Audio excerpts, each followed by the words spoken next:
Hello friends, स्वागत है आप लोगों का प्रेप शॉर्ट में। और इंग्लिश ग्रामर की सीरीज में हम लगातार आगे बढ़ते जा रहे हैं। आप लोगों की भी जिम्मेदारी है, पहले तो चैनल को सब्सक्राइब कर लीजिए। अब इतनी सारी चीज़ें आपको मिल रही हैं व्यवस्थित तरीके से, जहाँ से आपको भटकना नहीं पड़ेगा बिल्कुल भी।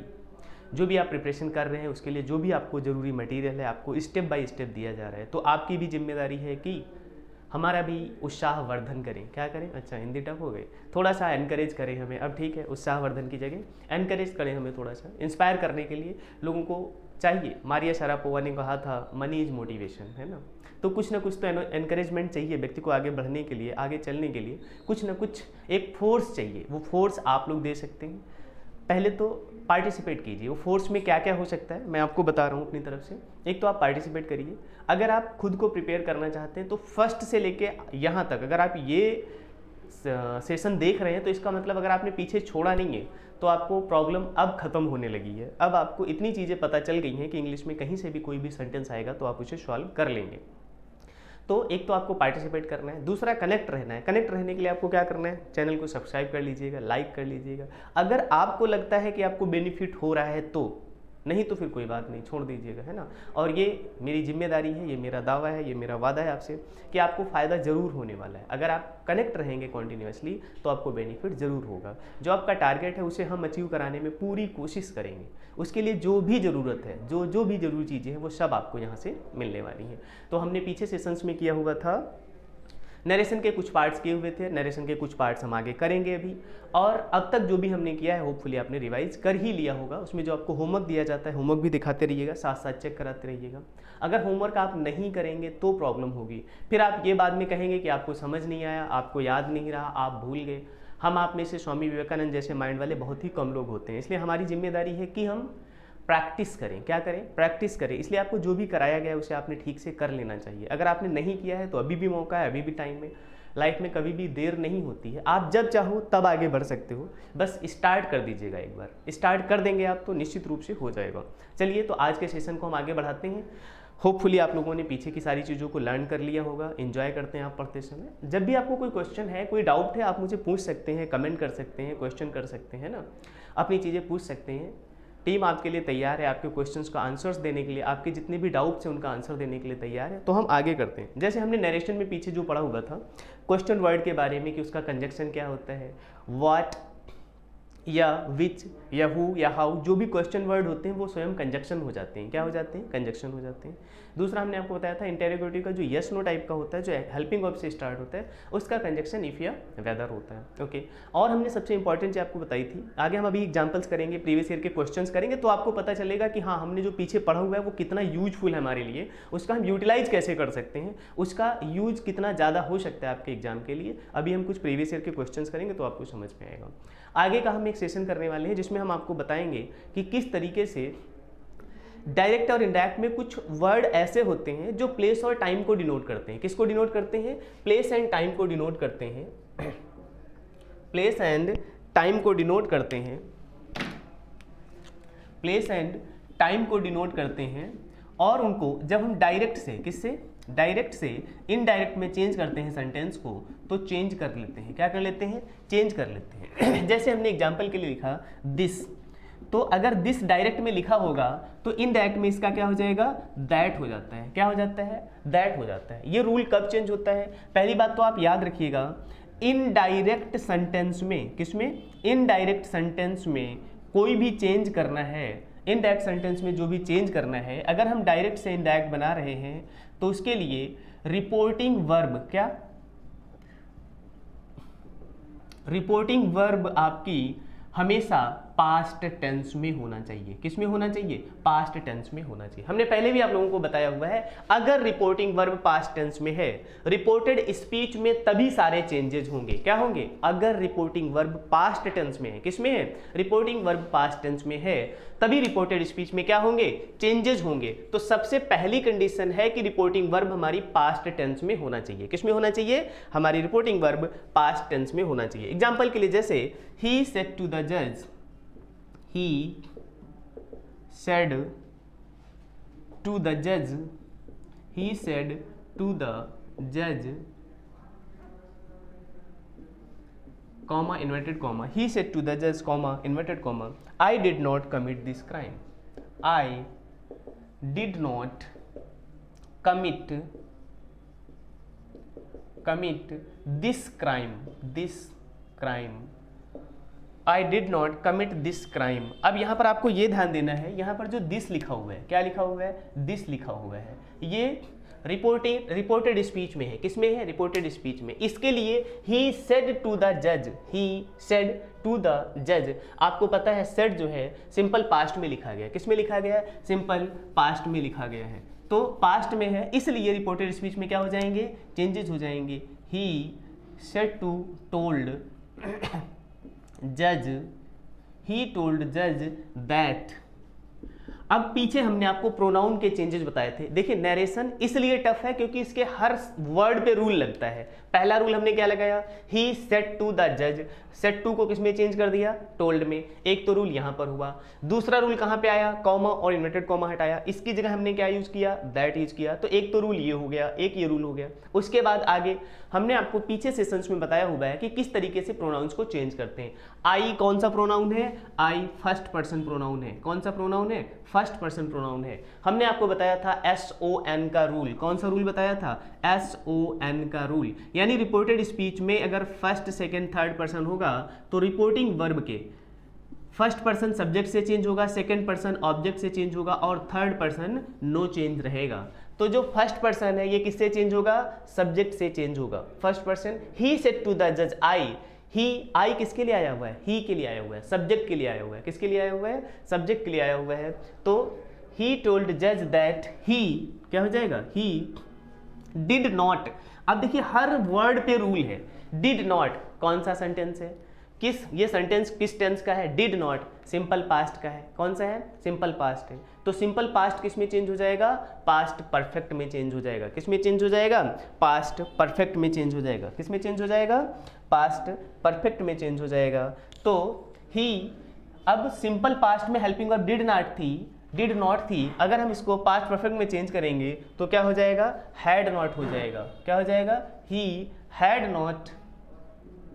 अब जब ये पास्ट परफेक्ट हो जाएगा तो जो कमिट था, क्या था, कमिट वर्ड था, क्योंकि डिड के साथ लगा था, सिंपल पास्ट में लगा हुआ था, ये वर्ब की फर्स्ट फॉर्म थी।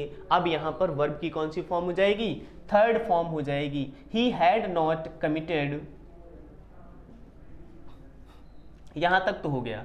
अब हमने आपको बताया यहां लिखा था दिस क्राइम, क्या लिखा हुआ था, यही चेंज करना था हमें। यदि रिपोर्टिंग वर्ब पास्ट टेंस में है, यदि रिपोर्टिंग वर्ब पास्ट टेंस में है तो रिपोर्टेड स्पीच में, किसमें, रिपोर्टेड स्पीच में इस तरीके के वर्ड कौन कौन से, दिस को किस में चेंज कर देते हैं हम, दैट में चेंज कर देते हैं। दिस को किस में चेंज कर देते हैं, दैट में चेंज कर देते हैं। तो देखिएगा दिस को हमने किस में चेंज कर दिया, had not committed that crime, क्या हो जाएगा, had not committed that crime, full stop. ये बात क्लियर होगी, ओके। तो हमने आपको बताया यदि रिपोर्टिंग वर्ब पास्ट टेंस में है तो रिपोर्टेड स्पीच में आए हुए प्लेस और टाइम को, किसको, या तो वो प्लेस होगा या फिर क्या होगा, टाइम होगा। यहां पर हमने आपको बताया था डायरेक्ट स्पीच में जो प्लेस, क्या, प्लेस या टाइम होगा, क्या होगा, टाइम होगा, उसको इनडायरेक्ट स्पीच में इस तरीके से चेंज कर देते हैं। तो क्या क्या चेंज करते हैं वो देख लीजिएगा, कौन कौन से वर्ड हो सकते हैं देख लीजिएगा, ध्यान से लिख लीजिएगा।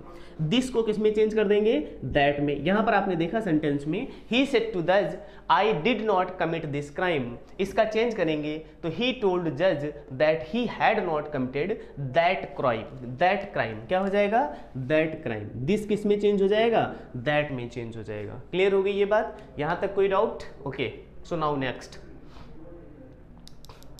He had not committed that crime, यहां तक क्लियर हो गया, ओके। नेक्स्ट चलते हैं।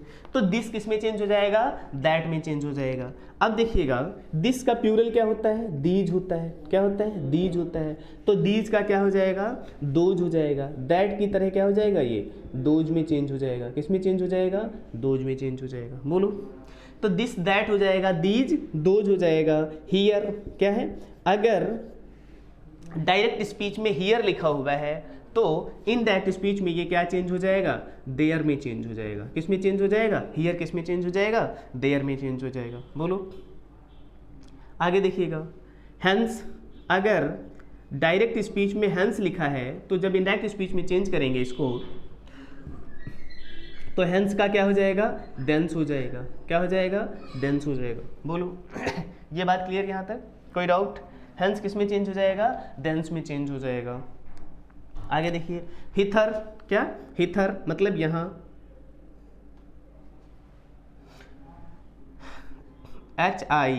HITHER, हिथर किस में चेंज हो जाएगा, थिथर में चेंज हो जाएगा। किस में चेंज हो जाएगा, थिथर में।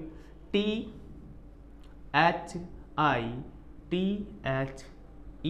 थिथर में चेंज हो जाएगा। हिथर किस में चेंज हो जाएगा, थिथर में चेंज हो जाएगा। आगे देखिएगा, ये एग्जाम्पल नोट कर लिया आप लोगों ने, समझ ली ये बात, ओके।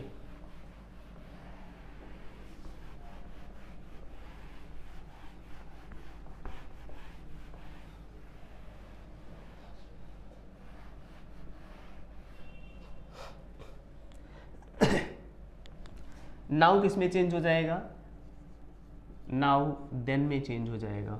किस में चेंज हो जाएगा, देन में चेंज हो जाएगा। एगो किस में चेंज हो जाएगा, बिफोर में हो जाएगा। एगो किस में हो जाएगा, बिफोर में हो जाएगा। एगो किस में चेंज हो जाएगा, बिफोर में चेंज हो जाएगा। 10, अगर डायरेक्ट स्पीच में 10 लिखा हुआ है तो इनडायरेक्ट स्पीच में क्या हो जाएगा, शो हो जाएगा। क्या हो जाएगा, शो हो जाएगा। ये आप लोगों ने नोट कर लिया, इसको रफ कर दें। तो दिस का दैट हो जाएगा, दीज का दूज हो जाएगा, हियर का देयर हो जाएगा, हेंस का देंस हो जाएगा, हिथर का थिथर हो जाएगा, नाउ का देन होगा, एगो का बिफोर होगा, दिस का 10 का शो हो जाएगा। THUS लिखा हुआ है। आगे देखिएगा, 10 का क्या हो जाएगा, शो हो जाएगा।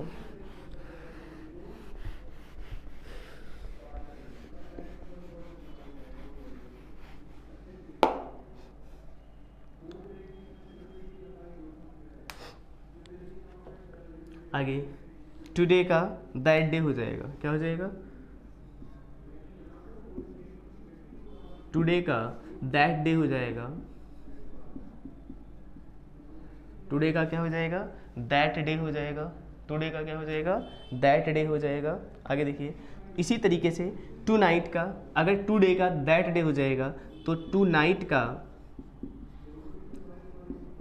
दैट नाइट हो जाएगा। क्या हो जाएगा, दैट नाइट हो जाएगा। टू नाइट का क्या हो जाएगा, दैट नाइट हो जाएगा। टुमारो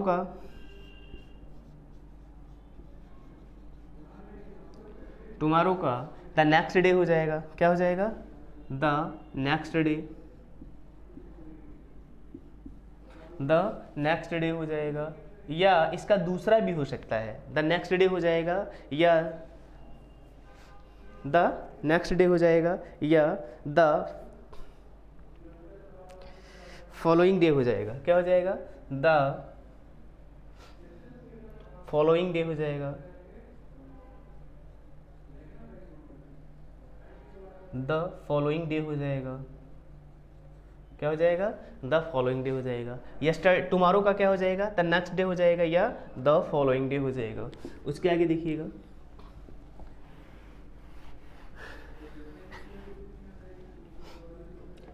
इसी तरीके से अगर यस्टरडे होगा, क्या होगा, यस्टरडे होगा।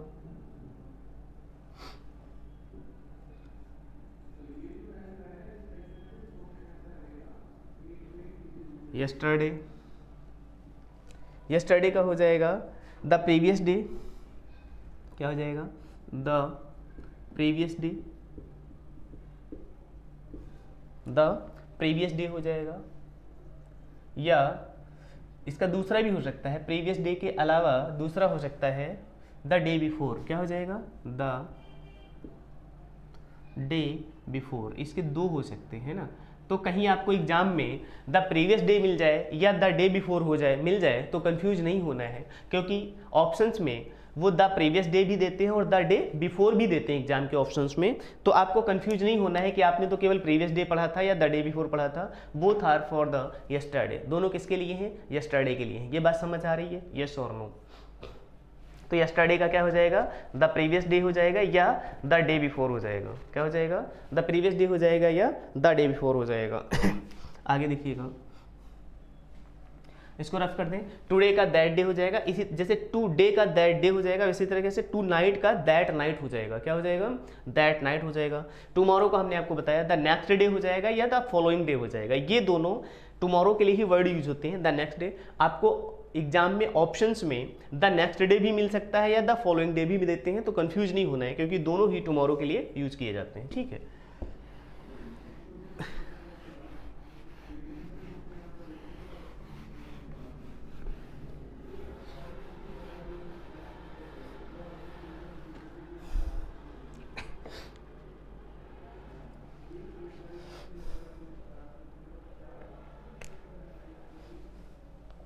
देखिएगा कि जैसे हमने लिखा लास्ट नाइट, क्या लिखा, लास्ट नाइट, तो लास्ट नाइट का क्या हो जाएगा, द प्रीवियस नाइट, क्या हो जाएगा, द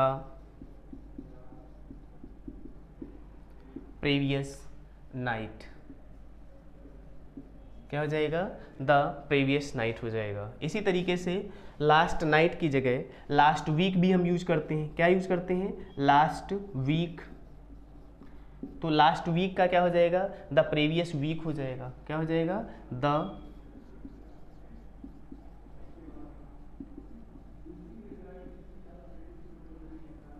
प्रीवियस वीक हो जाएगा। लास्ट वीक का क्या हो जाएगा, प्रीवियस वीक हो जाएगा। लास्ट ईयर क्या हो जाएगा, इसी तरीके से लास्ट ईयर भी हो सकता है, क्या हो सकता है, तो लास्ट ईयर का क्या हो जाएगा, द प्रीवियस ईयर हो जाएगा, क्या हो जाएगा,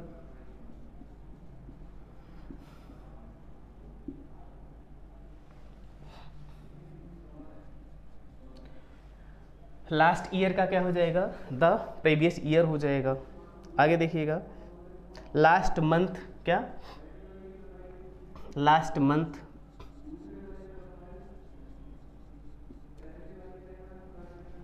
लास्ट मंथ का क्या हो जाएगा, द प्रीवियस मंथ हो जाएगा, क्या हो जाएगा, द प्रीवियस मंथ हो जाएगा। लास्ट मंथ का क्या हो जाएगा, द प्रीवियस मंथ हो जाएगा, क्या हो जाएगा, द प्रीवियस मंथ हो जाएगा। उसके भी देखिए, तो ये लास्ट वाले समझ आ गए, क्या आ गया, लास्ट वाले। जो यस्टरडे होता है, क्या होता है, यस्टरडे जो होता है वो बीता हुआ दिन होता है। इसी तरीके से द प्रीवियस डे होता है, क्या होता है, द प्रीवियस डे होता है। तो इसी तरीके से लास्ट नाइट यानी पिछली नाइट को हम क्या कह सकते हैं, प्रीवियस नाइट कह सकते हैं, क्या कह सकते हैं। जैसे इसका द डे बिफोर लिखा गया है, उसी तरीके से द नाइट बिफोर भी लिख सकते हैं हम, क्या लिख सकते हैं इसका, द नाइट बिफोर भी लिख सकते हैं। बोलो क्या लिख सकते हैं, द नाइट बिफोर भी लिख सकते हैं। इसी तरीके से जैसे लास्ट वीक लिखा है तो द प्रीवियस वीक हो जाएगा, क्या हो जाएगा, द प्रीवियस वीक हो जाएगा। इसी तरीके से लास्ट ईयर जो लिखा है द प्रीवियस ईयर हो जाएगा, क्या हो जाएगा, द प्रीवियस ईयर हो जाएगा। इसी तरीके से जो लास्ट मंथ लिखा था द प्रीवियस मंथ हो जाएगा, क्या हो जाएगा, द प्रीवियस मंथ हो जाएगा, क्या हो जाएगा, प्रीवियस मंथ हो जाएगा। बोलो क्या हो जाएगा, लास्ट मंथ जो है वो द प्रीवियस मंथ हो जाएगा। जैसे ये लास्ट लगा हुआ है सभी में, last night, last week, last month, last year. इसी तरीके से टुमारो के सेंस में, किसके सेंस में, टुमारो के सेंस में नेक्स्ट वीक, नेक्स्ट, इसी तरीके से हो सकता था। तो देखिए उसको कैसे लिखेंगे,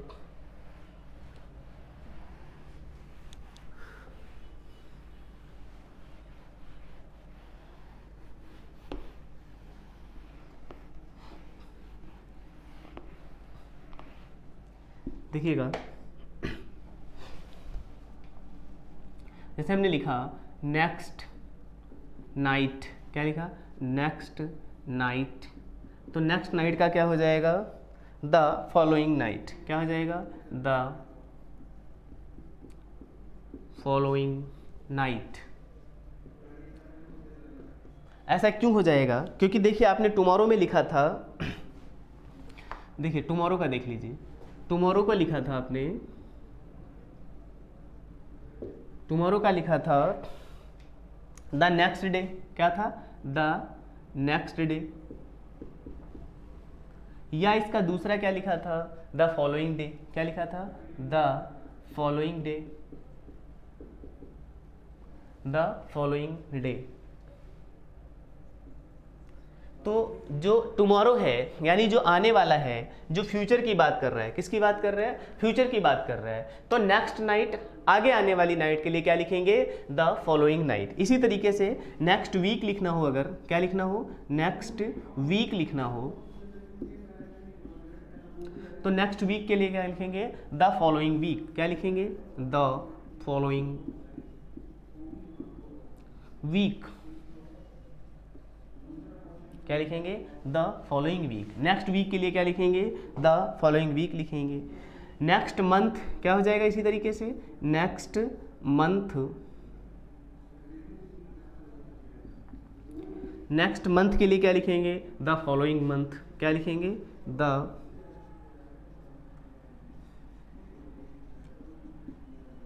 फॉलोइंग मंथ लिखेंगे। इसी तरीके से नेक्स्ट ईयर के लिए, किसके लिए, नेक्स्ट ईयर के लिए क्या लिखेंगे, द फॉलोइंग ईयर लिखेंगे। क्या लिखेंगे, द फॉलोइंग ईयर हो जाएगा। क्या हो जाएगा, द फॉलोइंग ईयर हो जाएगा।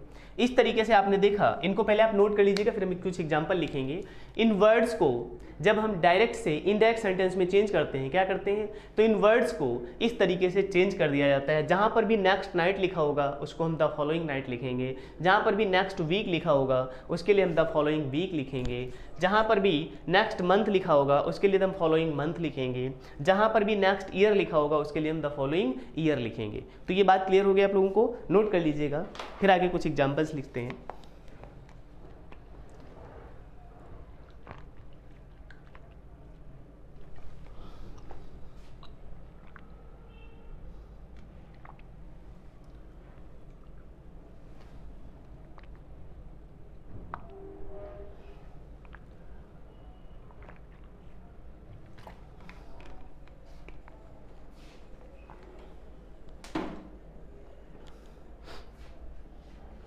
नोट कर लिया आप लोगों ने, इसको रफ कर दें। ठीक है, आगे देखिएगा। अब तक हमने जो रूल्स पढ़े हैं उनके बेस पर कुछ प्रीवियस ईयर के क्वेश्चंस करने वाले हैं, कुछ प्रीवियस ईयर के क्वेश्चंस करने वाले हैं। देखते हैं आप लोगों का किसका जवाब पहले और सटीक आता है।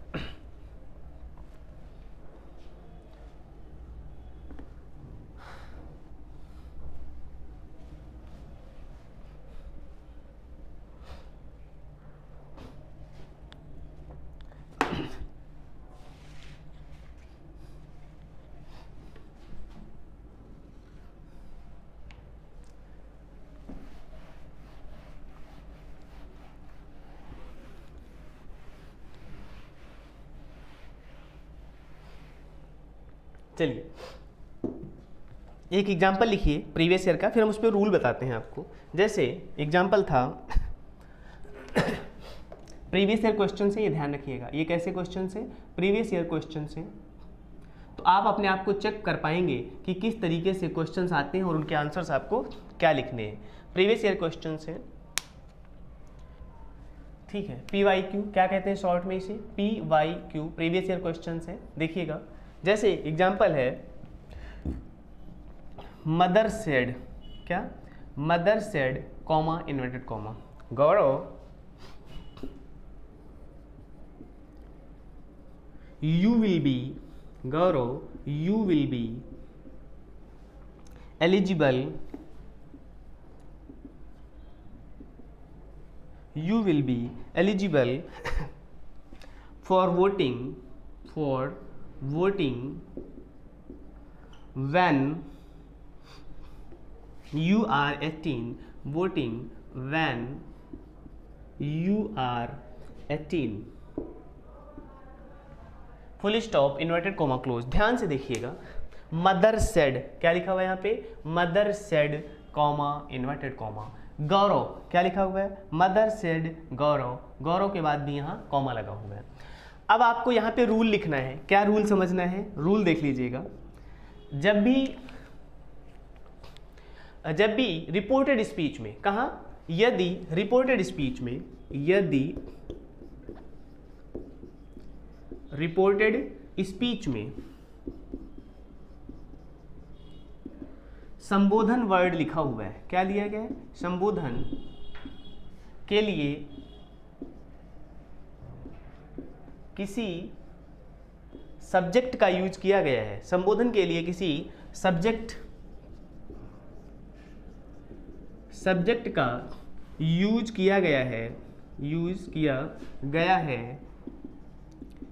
तो उसे रिपोर्टिंग वर्ब का, किसका, रिपोर्टिंग वर्ब का ऑब्जेक्ट बना देते हैं। क्या बना देते हैं, रिपोर्टिंग वर्ब का ऑब्जेक्ट बना देते हैं।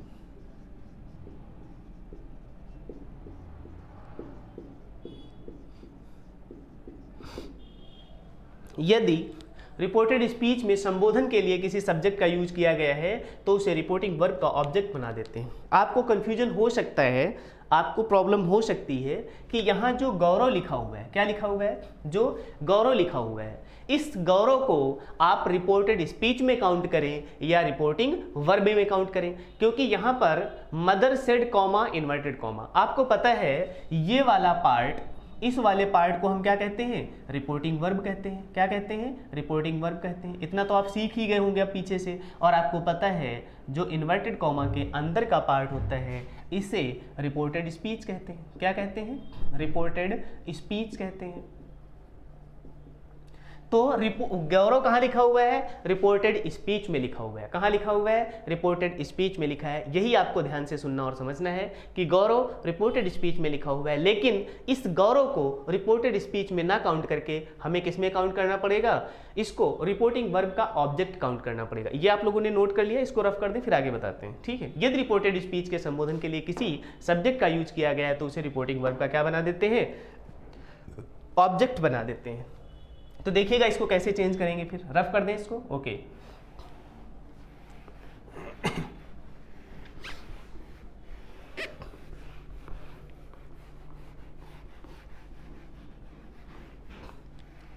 देखिए जैसे, तो ये वाला क्या हो जाएगा पार्ट, ये हो जाएगा मदर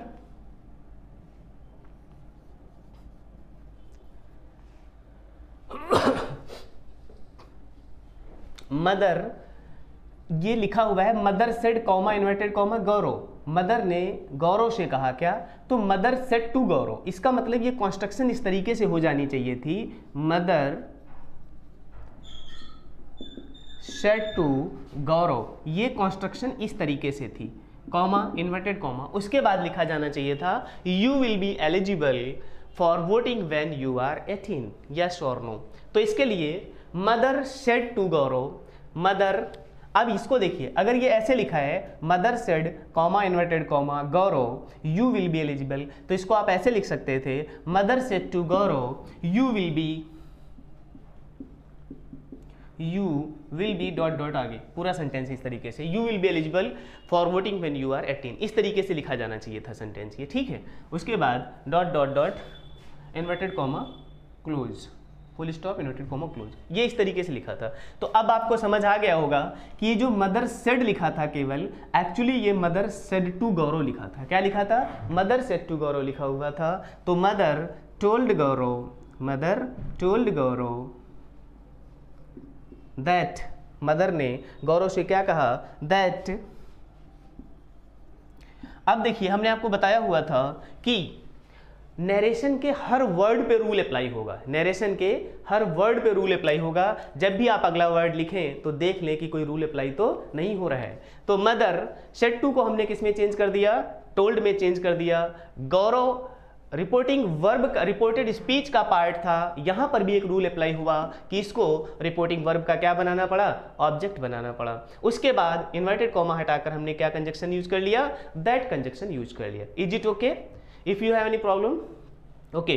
तो गौरव दैट, उसके बाद देखिएगा यू, क्या लिखा हुआ है, यू किसके लिए आया होगा, यू गौरव के लिए आया होगा। यू सेकंड पर्सन है, यू कैसा पर्सन है, सेकंड पर्सन का ऑब्जेक्ट है। अब आप बताइएगा सेकंड पर्सन को हम किससे चेंज करते हैं, रिपोर्टिंग वर्ब के ऑब्जेक्ट से चेंज करते हैं। रिपोर्टिंग वर्ब का ऑब्जेक्ट यहाँ क्या है, गौरव है, तो गौरव के लिए सब्जेक्ट क्या आएगा, यहाँ पर ही आएगा। इतने सारे रूल एक साथ चलते हैं नरेशन में, अगर एक बार आपने ध्यान से समझ लिया then there will be no problem, ठीक है। तो mother told Gaurav that he किसके लिए आया हुआ है, यू की जगह पर आया हुआ है। यू किसके लिए आया हुआ था, गौरव के लिए आया हुआ था, तो गौरव की जगह यहाँ पर क्या हो जाएगा, ही हो जाएगा, ही।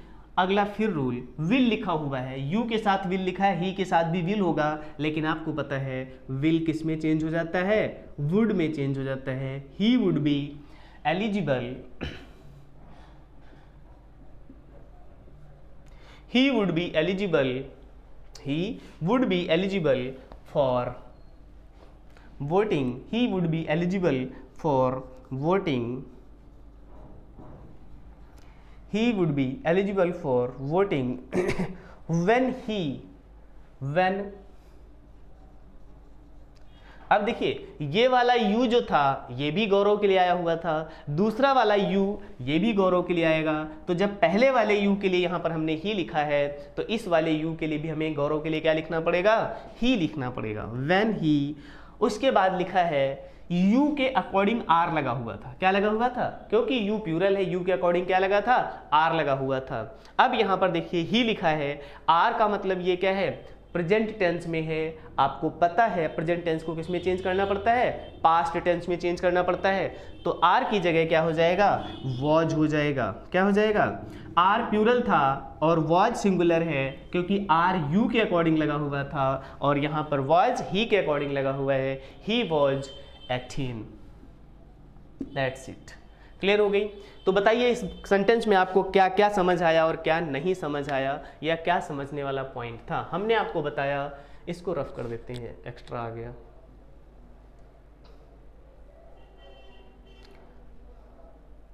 चलिए, हमने आपको बताया कि mother said comma inverted comma Gaurav reported speech में लिखा हुआ था, उसके बाद फिर कॉमा लगा हुआ था, you will be eligible for voting when you are 18। तो अब हमने आपको बताया कि जो मदर सेड लिखा हुआ था, गौरव हालांकि रिपोर्टेड स्पीच में लिखा हुआ है, जबकि ये ऑब्जेक्ट है किसका, रिपोर्टिंग वर्ब का।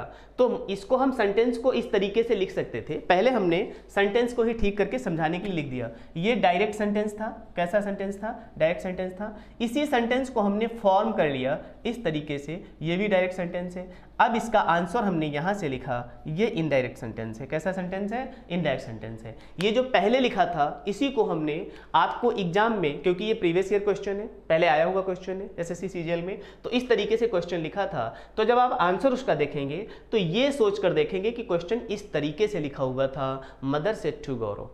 क्लियर। आप रफ वर्क कर सकते हैं, अगर आपको समझ ना आ रहा हो इस तरीके से सेंटेंस के ऑप्शन दिए हो, क्वेश्चन इस तरीके से दिया हो, तो पहले आप सेंटेंस को इस फॉर्म में बना लीजिएगा, मदर सेड टू गौरव। जैसे आप ये लिखेंगे तो फिर आपका बहुत जनरल रूल हो जाता है जो आपने पहले पढ़ चुके हैं इस तरीके से। तो mother told Gaurav that he would be eligible for voting when he was 18। कितना हो जाएगा, व्हेन ही वॉज 18। आगे देखिएगा, एक और एग्जाम्पल लिखते हैं जिससे आपको और थोड़ा सा ज़्यादा क्लियर हो।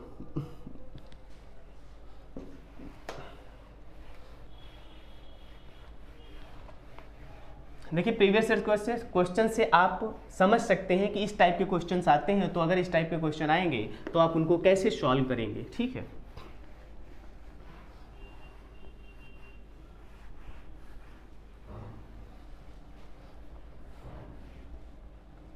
जैसे एग्जांपल है, the teacher said, the teacher said comma inverted comma, comma inverted comma, Raju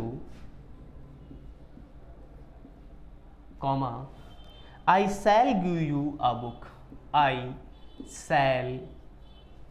shell give you a book, full stop inverted comma close, full stop inverted comma close. The teacher said, यहां पर भी देखिएगा क्या ध्यान देना है कि teacher said comma inverted comma, teacher किसको इंडिकेट कर रहा है, राजू को। द टीचर सेड, राजू बेटे Raju, I shall give you a book, Raju. The teacher said comma inverted comma Raju. तो यहाँ पर राजू जो है ये इंडिकेट किया जा रहा है किसके द्वारा, टीचर के द्वारा। किसके द्वारा, राजू को इंडिकेट किया जा रहा है। तो इसका मतलब है the teacher said to Raju, ये क्या हो जाएगा, द। अगर आपको ऐसे ही बनाना है, ऐसा आपके पास आंसर डायरेक्ट इससे आएगा, तो देखिए हम बाद में चेक करके बता देंगे आपको। The teacher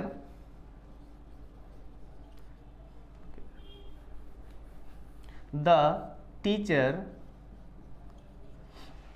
said to Raju, यानी टोल्ड राजू, क्या हो जाएगा, the teacher told Raju, the teacher told Raju that, the teacher, ये लिखा हुआ है सेड टू राजू, क्या लिखा हुआ है, जबकि एग्जाम में ऐसे लिखा जाता है, लिखा हुआ था the teacher said comma inverted comma Raju, तो इसका मतलब हो जाएगा the teacher told Raju that. अब आई किसके लिए आया हुआ है, आई फर्स्ट पर्सन है, टीचर के लिए आया हुआ है, I shall give you a book, कौन बुक देगा, टीचर बुक देगा, किसे, राजू को, तो आई किसके लिए आया हुआ है, टीचर के लिए आया हुआ है। एक तो आप ऐसे समझ सकते हैं, नहीं तो आपको पता है आई फर्स्ट पर्सन प्रोनाउन है, कैसा प्रोनाउन है, आई फर्स्ट पर्सन प्रोनाउन है, और फर्स्ट पर्सन प्रोनाउन किससे चेंज होता है, रिपोर्टिंग वर्ब के सब्जेक्ट से चेंज होता है, किससे चेंज होता है, रिपोर्टिंग वर्ब के सब्जेक्ट से चेंज होता है। तो टीचर टोल्ड राजू दैट, अब टीचर के लिए यहाँ पे सब्जेक्ट क्या लिखेंगे, ही, क्या हो जाएगा, ही, आई के साथ सेल आया हुआ था, क्या आया हुआ था, आई के साथ सेल आया हुआ था, इसलिए ही के साथ क्या आएगा, विल, क्या आएगा, विल, ही के साथ विल आएगा, लेकिन विल को चेंज कर देंगे तो क्या हो जाएगा, वुड हो जाएगा, क्या हो जाएगा, हमने अभी आपको बताया हुआ था कि नरेशन में हर वर्ड पे रूल लगता है, किस पे, हर वर्ड पे रूल लगता है।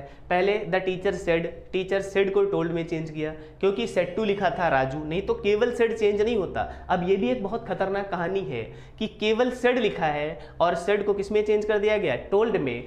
इसको समझने के लिए आपको इस सेंटेंस को ऐसे लिख सकते थे, the teacher said to Raju. अब आपकी ये वाली कंडीशन भी वेरीफाई हो जाती है, comma inverted comma, I shall give you a book, I shall give you a book, full stop, inverted comma close. Actually ये सेंटेंस इस तरीके से लिखा रहना चाहिए, लेकिन ये भी सही है, ऐसा गलत थोड़ी है, ऐसे भी लिखा जाता है, सेंटेंस ऐसे ही होता है। एग्जाम में इसी तरीके से आपके सेंटेंस आएंगे ताकि थोड़ा सा आपको कंफ्यूजन हो, क्योंकि आपको पता है जब केवल सेड लिखा होता है तो टोल्ड में चेंज नहीं करते हैं, आपने तो ये पढ़ा है सिंपल रूल में। लेकिन ये सेड टू राजू लिखा हुआ है, एक्चुअली क्या लिखा हुआ है, सेड टू राजू लिखा हुआ है, राजू कॉमा के बाद इन्वर्टेड कॉमा के अंदर लगा हुआ है, फिर भी यहाँ पे कॉमा लगा हुआ है, इसका मतलब ये राजू रिपोर्टिंग वर्ब के साथ था, मतलब the teacher said to Raju ये इस तरीके से लिखा हुआ था। समझ गए, यस और नो, ओके। तो देखिएगा, the teacher told Raju that he would give,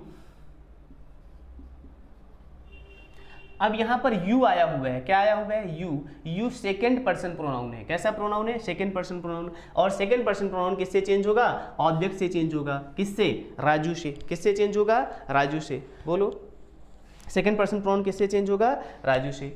अब यहां पर आई शैल गिव यू, अब बताइए ये सब्जेक्ट है या ऑब्जेक्ट है, यू जो है यहां पर, क्योंकि वर्ब के बाद आया हुआ है, किसके बाद आया हुआ है, गिव के बाद आया हुआ है, तो वर्ब प्लस ऑब्जेक्ट, यहां पर ये क्या है, यू ऑब्जेक्ट है, तो ऑब्जेक्ट के लिए हमें यहां पर क्या लिखना पड़ेगा, हिम लिखना पड़ेगा। ध्यान दीजिएगा, इसमें एक कंडीशन होती है, यू का सब्जेक्टिव केस भी यू होता है,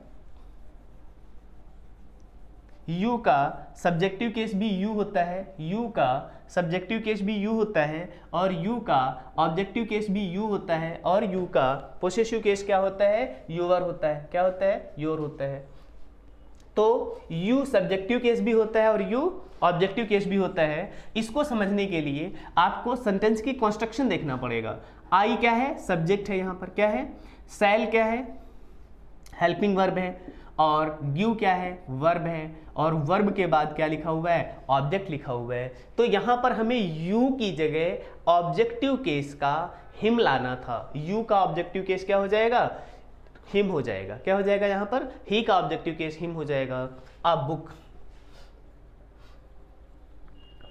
फुल स्टॉप। देखिए यहाँ पर गलती होने की संभावना बहुत ज़्यादा रहती है, क्योंकि यू से पता नहीं चलता है यू सब्जेक्टिव केस में लिखा है या ऑब्जेक्टिव केस में लिखा हुआ है। अगर ही हिम हिज लिखा होता तब तो पता चल जाता कि ही सब्जेक्टिव केस होता है और हिम क्या होता है, उसका ऑब्जेक्टिव केस होता है। ये आपको सेंटेंस से समझना पड़ेगा। किससे समझना पड़ेगा, सेंटेंस से समझना पड़ेगा। क्या समझना पड़ेगा सेंटेंस से, कि आई सब्जेक्ट लिखा हुआ है, शैल हेल्पिंग वर्ब लिखा हुआ है, गिव वर्ब लिखा हुआ है, और यू ऑब्जेक्ट लिखा हुआ है। क्या लिखा हुआ है? यू ऑब्जेक्ट लिखा हुआ है, तो इसलिए यू की जगह ही ना आकर हिम आएगा। क्या आएगा? हिम आएगा। तो the teacher told Raju that he would give him a book. ये बात समझ आई? चलिए कुछ और एग्जांपल्स देखते हैं, कुछ और प्रीवियस ईयर क्वेश्चंस देखते हैं, करने की कोशिश करते हैं। जैसे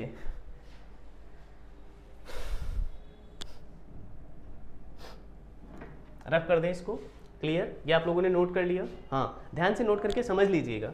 और आप लोग खुद से भी कोशिश करिए, कुछ ऐसे एग्जाम्पल्स लिखिए अपने मन से।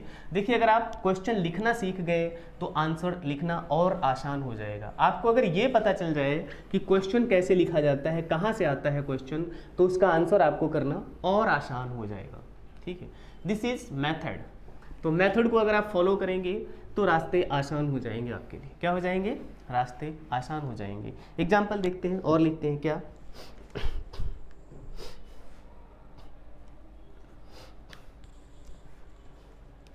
The teacher said to Ashok, क्या लिखा? The teacher said to Ashok, the teacher said to Ashok, comma inverted comma, ये प्रीवियस और क्वेश्चन है। I shall report the matter, I shall report the matter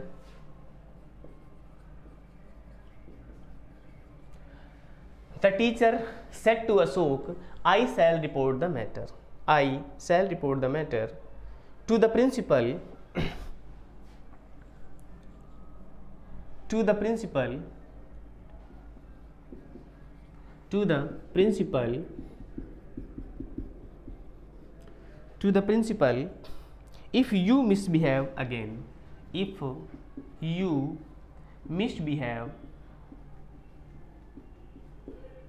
again, full stop inverted comma close. अब देखिए इसको हम change करेंगे। क्या करेंगे? अब हम इसको चेंज करेंगे। एक चीज़ और याद रखिएगा, नरेशन में, रिपोर्टिंग वर्ब्स में हम रिपोर्टिंग वर्ब को कंडीशन के अकॉर्डिंग चेंज कर सकते हैं। क्या कर सकते हैं? कंडीशन के अकॉर्डिंग चेंज कर सकते हैं। कैसे चेंज कर सकते हैं? कंडीशन के अकॉर्डिंग चेंज कर सकते हैं। चलिए ये आप लोगों के लिए होमवर्क है, चेंज करके दिखाइएगा। नेक्स्ट सेशन में हम कुछ और प्रीवियस ईयर के क्वेश्चंस करेंगे, ये आपके लिए होमवर्क है। नेक्स्ट सेशन में हम पहले इसका आंसर देखेंगे, फिर उसके बाद हम आपको और कुछ आए हुए प्रीवियस ईयर के क्वेश्चंस कराएंगे। तब तक आप लोग अपना ध्यान रखिएगा, पूरा ख्याल रखिएगा और पढ़ाई का विशेष ध्यान रखिएगा। अपना ख्याल रखने का मतलब हमारा अपनी स्टडी से, आप अपनी स्टडी का ध्यान रखिएगा। किसका ध्यान रखिएगा? स्टडी का ध्यान रखिएगा। खाओ पियो मस्त रहो, अपने काम में व्यस्त रहो, काम को ठीक से करना है, यही जरूरी है। बाकी तो सब सेकेंडरी है। प्राइमरी है कि आप अपने टारगेट को, गोल को याद रखें। किसको याद रखें? गोल को याद रखें। तो मिलते हैं नेक्स्ट सेशन में, तब तक के लिए अपना ध्यान रखिएगा और इस क्वेश्चन का आंसर लिखिएगा। नेक्स्ट सेशन में इसको हम सॉल्व करके दिखाएंगे आपको।